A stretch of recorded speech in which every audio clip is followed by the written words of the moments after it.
चला तर बनवूया वांग्याची भाजी. वांगे कापलेले आहेत. शेंगदाणे, आलं, खोबरं, लसूण, कोथिंबीर घेतला आहे. थोडासा आल्याचा तुकडा. खोबऱ्याला आपण कापून घेऊ. शेंगदाणे भाजून घेते. छानपैकी थोडेसे भुरे होऊस तर भाजून घेऊ. काढूया आता.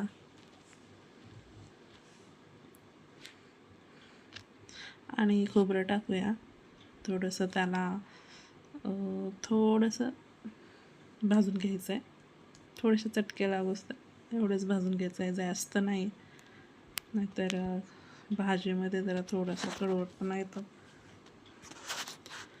आणि हे असं छानपैकी भाजून घ्यायचं. थोडंसंच बघा काढून घेते आता. गॅस बंद करूया. आणि आता खोबरं साईडला घेते थोडं. कोथिंबीर ही, शेंगदाणे घेते थोडे साईडला. हां, तर मग आता हे नंतर वाटूया. खोबरं, आलं, लसूण आणि कोथिंबीर. शेंगदाण्याचा कूट करून घेतला आहे. थोडासा जाडसरच करायचा बरं का. थोडेसे ते कण येतात, छान वाटतं ते भाजीमध्ये.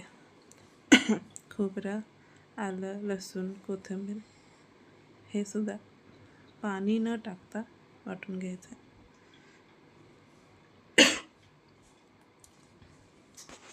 वाटून घेतलं आहे. पाणी अजिबात टाकायचं नाही याच्यामध्ये. पाणी टाकलं की मग जरा चव बदलते वांग्याच्या भाजीची. बिना पाणी टाकताच हे वाटून घ्यायचं. काढून घेते. गरम मसाला, वाटण, आपला घाटी मसाला, हळद, मीठ आणि घरकुल मसाला हे सगळं मिक्स करूया शेंगदाण्याच्या कुटामध्ये.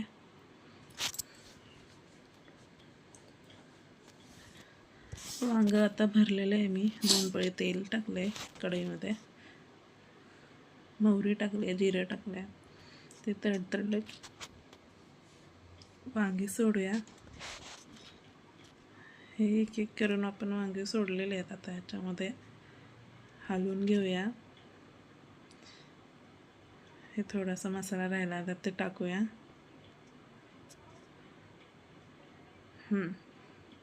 आता हलवूया.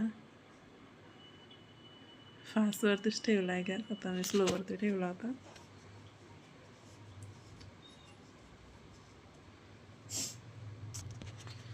एक 2 मिनटं वाफवलं आहे. आता 1 ग्लास पाणी, आणखीन एक ग्लास, 2 ग्लास पाणी, अजून अर्धा घ्यायचा आपल्याला. आता ते मिक्सरचं भांडं आहे, त्याच्यामध्ये ओतूया पाणी. अर्धा ग्लास घुंगळून टाकूया त्याच्यामध्ये. कारण काय होतं, त्याला मसाला लागलेला असतो. उकळी आलेली आहे छानशी. मस्त 10 मिनटं झालेले आहेत. वांगं शिजले की नाही पाहिले, तर ते शिजलेलं नव्हतं. परत स्लोवरती ठेवलं आहे. झाकण ठेवायचं नाही. आता शिजलेलं आहे बघ. झाकण ठेवला. भाजी झालेली आहे, खाण्यासाठी रेडी.